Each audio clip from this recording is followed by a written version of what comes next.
tanong ngayon, gaano nga ba kahigpit ang pagbabantay ng Bureau of Quarantine para matiyak na hindi makakapasok sa bansa ang sinumang may sakit, gaya ng Pinay nurse mula sa Saudi Arabia na nagpositibo sa MERS-CoV. Mula sa NAIA, nakatutok live si Susan Enriquez.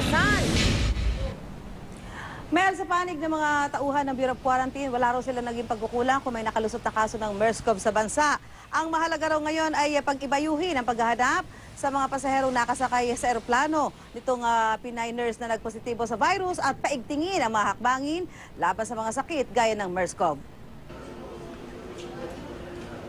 Ganito ang sistema ng mga pasaherong dumarating sa paliparan. Dadaan sila sa thermal scanner na magre-rehistro sa temperatura ng bawat pasahero. Kailangan ding isumita ng pasahero ang yellow card na nagsasaad ng health declaration list.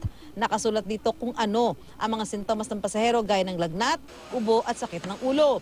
Isusulat din ang bansa o lugar na pinanggalingan, pati na ang pangalan at contact number. Sa kaso ng nurse na dumating noong Biyernes, wala naman daw itong idineklarang sintomas. Hindi rin ito nagrehistro ng mataas na temperatura sa thermal scanner. Dalawang klase yon. Yung isa doon yung may mga sintomas na dumadaan. At maaring yung dumadaan din ay yung walang sintomas. Incidentally, yung sinasabing case under observation na nabanggit yata ni Secretary, yan yung dumaan na walang sintomas. Dapat daw ay idineklara ng nurse na galing Saudi Arabia na nagpa-check up siya doon at di pa nakukuha ang resulta.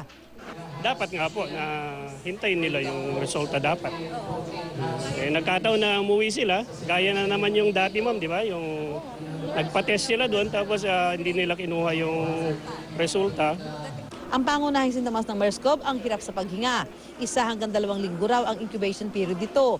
Kaya patuloy ang contact tracing sa mga pasaherong nakasabay ng nurse sa eroplano mula Saudi Arabia, pati na ang eroplanong sinakyan nito papuntang probinsya. Tracing na naman po ang gagawin natin. Yun nga po, hahanapin natin lahat yung Saudi, yung Cebu Pacific po na umuwi sa probinsya.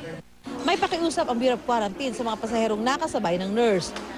If they are one of those who board that plane, they should submit for a laboratory check-up, work-up for MERS-CoV.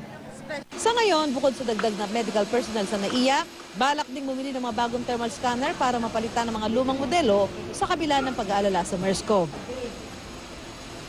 Umaasa ang Bureau of Quarantine na yung mga pasahero posibleng nakasabay nitong nurse na nagpositibo sa virus sa MEL ay magkukusa na para magpatingin para na rin sa kapakanan ng kanilang mga pamilya at mahal sa buhay. Mel? Pero saan, ano yung pagtuntun ng mga nakasama niyang pasahero na yun nga ang kanilang sinakyan? Saan? So, kailangan na, ito naman sinasabi naman doon sa mga news, kung ano yung flight number, kung ano yung airline. So, yun doon sa galing ng Saudi Arabia, sa the airlines, at yun naman papunta ng General Santos sa sinasabing Cebu Pacific. So, importante rin na makipag-ugnayan sila doon sa mga airlines na sinakyan nila para malaman kung sila ay doon ba sumakay din yung nurse na sinasabing positibo nga dito sa virus itong MERS-CoV. Mel? Or else, pwede siguro sa Department of Health. Ano, saan? Tama, Mel. Tama, Mel. Tama yun. Na pwede sila makipag-ugnayan sa Department of Health at para malaman nila kung ito nga yung sa aeroplano sinakyan nila, ano sila ay umuwi dito sa Pilipinas. Mel? Oo, sana nga tumalima sila sapagkat ito ay para sa kabutihan ng lahat. Maraming salamat sa iyo, Susan Enriquez.